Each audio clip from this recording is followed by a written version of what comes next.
నన్ను డిస్క్వాలిఫై చేయడానికి ఇదేమి నామినేటెడ్ పోస్టు ఇచ్చింది కాదు. హుజురాబాద్ నియోజకవర్గ ప్రజల గుండెల నుంచి ఓట్లేస్తే వాళ్ళ మనసు గెలిస్తే నేను ఎమ్మెల్యే అయినా. నేను ఏ పార్టీ మారలేదే. బాజాబ్తు కేసీఆర్ గారి బొమ్మ మీద గెలిచిన, బాజాబ్తు కేసీఆర్ గారితో అండగా నిల్చున్నా, బాజాబ్తు ప్రజల పక్షాన నిలబడి కొట్లాడుతా ఉన్నాను.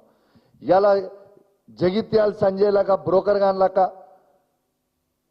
పైసలకి నేను అమ్ముడు పోలే. పైసలకి అమ్ముడు పోయినోడివి నువ్వు. ఇలా పైసలకి అమ్ముడు పోయినోడు మారిన 10 మంది బీఆర్ఎస్ పార్టీ ఎమ్మెల్యేలు గెలిచి మారి కాంగ్రెస్ పార్టీలో చేరినోడు పైసలకు అమ్ముడు పోయిన వాళ్ళు, మేము కాదు కదా. ఇలా బాజాబ్తు డాక్టర్ సంజయ్ జగిత్యాల ఎమ్మెల్యే గారిని ఎట్టు పరిస్థితిలో స్పీకర్ గారు డిస్క్వాలిఫై చేయాలి.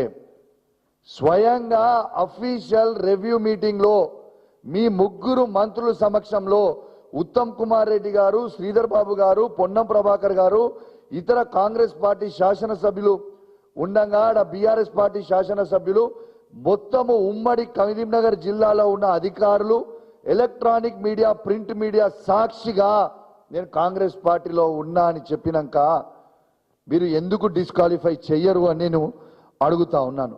మళ్ళా దీని తర్వాత నన్ను అంటుండు ప్రశ్నించుర్రి అన్నాడు.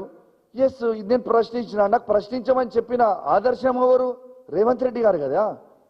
రేవంత్ రెడ్డి గారే చెప్పారు కదా, ఎవడైతే పార్టీ మారిలో వాళ్ళని లేచి ప్రశ్నించాలి, వాళ్ళని రాళ్లతో కొట్టి చంపాలి అని చెప్పింది ఎవరు? ఇది రేవంత్ రెడ్డి గారు కాదా? ఒక్కసారి వినురి, అదొక్కసారి ప్లే చేయమ్మా. Third video Revanth Reddy garu. Congress party be form మీద గెలిచి రాజీనామా చేయకుండా పార్టీ ఫిరాయించిన వాళ్ళను రాళ్లలో ఊర్లలోకి వస్తే రాళ్లతో కొట్టండి అని చెప్పి నేను కాంగ్రెస్ పార్టీ కార్యకర్తలకు విజ్ఞప్తి చేస్తున్నా. రేపు భవిష్యత్తులో ఎవడైనా పార్టీ ఫిరాయించి వాళ్ళను రాళ్లతో కొట్టించే బాధ్యత నేను తీసుకుంటా. చూసిరు కదా. ఇక నన్ను లేచి నువ్వు ఎందుకు ప్రశ్నించినావు, నువ్వు అడిగినావు, నేను కేసు పెడతా గుర్తు. అరే నువ్వే చెప్పినావు కదనే. నేను అది పోకుంటే ముందు యూట్యూబ్ చూస్తుంటే నాకు రేవంత్ రెడ్డి గారు చెప్పిందే నాకు గుర్తొచ్చింది. మరి నేను చేయలే కదా.